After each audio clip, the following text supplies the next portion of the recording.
Hello students, आज मैं बात करूंगा आपके साथ इलेक्ट्रोकेमिकल सेल पर, जिसका प्रोसेस होता है कि केमिकल एनर्जी को इलेक्ट्रिकल एनर्जी में कन्वर्ट करते हैं। तो आओ देखते हैं वर्किंग डायग्राम के द्वारा कि ये इलेक्ट्रिकल एनर्जी कैसे कन्वर्ट होती है केमिकल एनर्जी से, या यूँ कह दो केमिकल एनर्जी को कैसे कन्वर्ट किया जाता है इलेक्ट्रिकल एनर्जी में। आओ देखते हैं बच्चों। तो जैसे कि आप डायग्राम में देख रहे हैं, हमारे पास दो अलग अलग सॉल्यूशन होते हैं। एक जिंक सल्फेट का सॉल्यूशन होता है, वाइट सा जो दिखाई दे रहा है, ब्राउन सा जो आपको दिखाई दे रहा है ये कॉपर सल्फेट का सॉल्यूशन है। दोनों में अलग अलग प्रकार की हम रोड डाल देते हैं। एक में जिंक की रोड होती है, एक में कॉपर की रोड होती है। ये वाइट सी कलर की जो आपको रोड दिखाई दे रही है ये जिंक की है, ब्राउन सी कलर की जो दिखाई दे रही है कॉपर की है। होता क्या है बच्चों, जिंक की जो रोड है उसके एटम आयन में आते हैं और अपने पीछे इलेक्ट्रॉन लूज करते हैं, और ये इलेक्ट्रॉन एक्सेप्ट करता है कॉपर। बहुत गौर से मेरी इस बात को सुनेंगे। जिंक जो है इलेक्ट्रॉन को डोनेट करेगा, कॉपर इलेक्ट्रॉन को एक्सेप्ट करेगा, जैसे कि आप डायग्राम में देख रहे हैं। और इसी तरह से जो है इलेक्ट्रिसिटी का फ्लो होना शुरू हो जाता है और हमारा जो भी सर्किट है वो कंप्लीट हो जाता है। तो जिंक की तरफ से इलेक्ट्रॉन लूज होकर इलेक्ट्रॉन जो ट्रांसफ़र होते हैं वो कॉपर की तरफ ट्रांसफ़र होते हैं, और कॉपर को हम एक सॉल्यूशन के अंदर डालते हैं, कॉपर के सल्फेट के सॉल्यूशन में, और जिंक को उसके जिंक सल्फेट के सॉल्यूशन में रखा जाता है। जैसे कि आप डायग्राम में देख रहे हैं ये कॉपर सल्फेट का सॉल्यूशन है जिसमें काफ़ी सारी कॉपर आयंस हैं। ऐसे ही हम लोग जब जिंक को जिंक के सल्फेट सॉल्यूशन में रखेंगे तो उसमें भी काफ़ी जिंक के और सल्फेट के आयन होंगे। लेकिन आप जैसे कि आप देख रहे हैं कि मैंने एक बल्ब को जिंक सल्फेट और कॉपर के सॉल्यूशन में डुबो दिया, तो कोई इलेक्ट्रिसिटी पास नहीं हो रही, अभी कोई बल्ब जलेगा ही नहीं।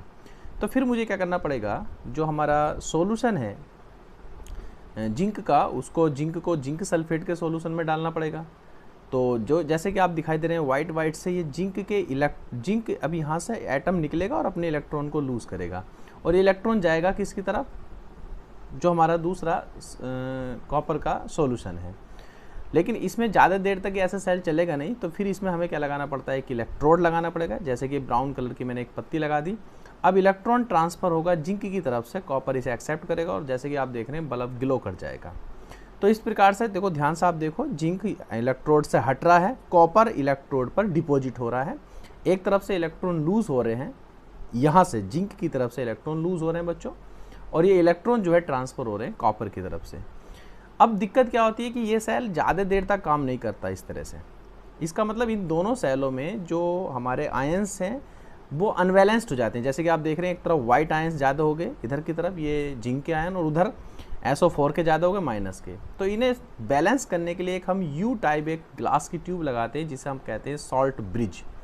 सॉल्ट ब्रिज में हम इलेक्ट्रोलाइट भर लेते हैं बच्चों, जिसके अंदर प्लस माइनस दोनों प्रकार के आयंस हैं। अब ये काम क्या करता है कि जिधर माइनस की ज़रूरत है उधर प्लस के आयन भेजेगा, और जिधर प्लस की ज़रूरत है उधर प्लस के आयन भेजेगा। मतलब जहाँ प्लस के अगर ज़्यादा होंगे तो उधर माइनस भेज देगा, और जहाँ माइनस ज़्यादा होंगे वहाँ प्लस के भेज देगा, क्योंकि ये दोनों तरफ के इलेक्ट्रोलाइटिक सॉल्यूशन को आयनिक रूप से बैलेंस करने की कोशिश करता है, जिससे हमारा सर्किट कंप्लीट रहे और हमारे दोनों इलेक्ट्रोलाइटिक सॉल्यूशन में आयंस बराबर रहें, और जिससे हमारे जो है सेल जो है काफ़ी लॉन्ग टाइम तक जो है प्रोसेस में लगा रहे और हमारा जो है सेल काम में आता रहे। ठीक है, तो ये जो है सॉल्ट ब्रिज का पूरा प्रोसेस होता है। जैसे कि आप देख रहे हैं सॉल्ट ब्रिज, यहाँ पर अगर SO4 ज़्यादा है इस वाले चैम्बर में, तो यहाँ जो है ये प्लस का चार्ज देगा, क्योंकि SO4 माइनस का होगा, प्लस का देगा तो न्यूट्रलिटी बनी रहेगी इसकी। दूसरी तरफ प्लस का ज़्यादा होगा तो माइनस का चार्ज देगा, और इस प्रकार से सेल जो है वर्किंग में आ जाता है। और आप इसको बहुत ध्यान से देख सकते हैं। जैसे कि एक बार और मैंने आपको दिखाया, तो यहाँ ध्यान से देखो, जिंक जो है अपने इलेक्ट्रोड से हट रहा है, कॉपर इलेक्ट्रोड पर डिपॉजिट हो रहा है। इलेक्ट्रॉन जो है जिंक की तरफ से कॉपर की तरफ ट्रांसफ़र हो रहे हैं, इसीलिए जिंक ऑक्सीडेशन कर रहा है और कॉपर जो है रिडक्शन कर रहा है। यही कारण है कि जिंक की तरफ का इलेक्ट्रोड एनोड होता है बच्चों, और कॉपर की तरफ का इलेक्ट्रोड कैथोड होता है। ठीक है ना। आई होप कि आपको ये समझ में आया होगा। Thank you so much.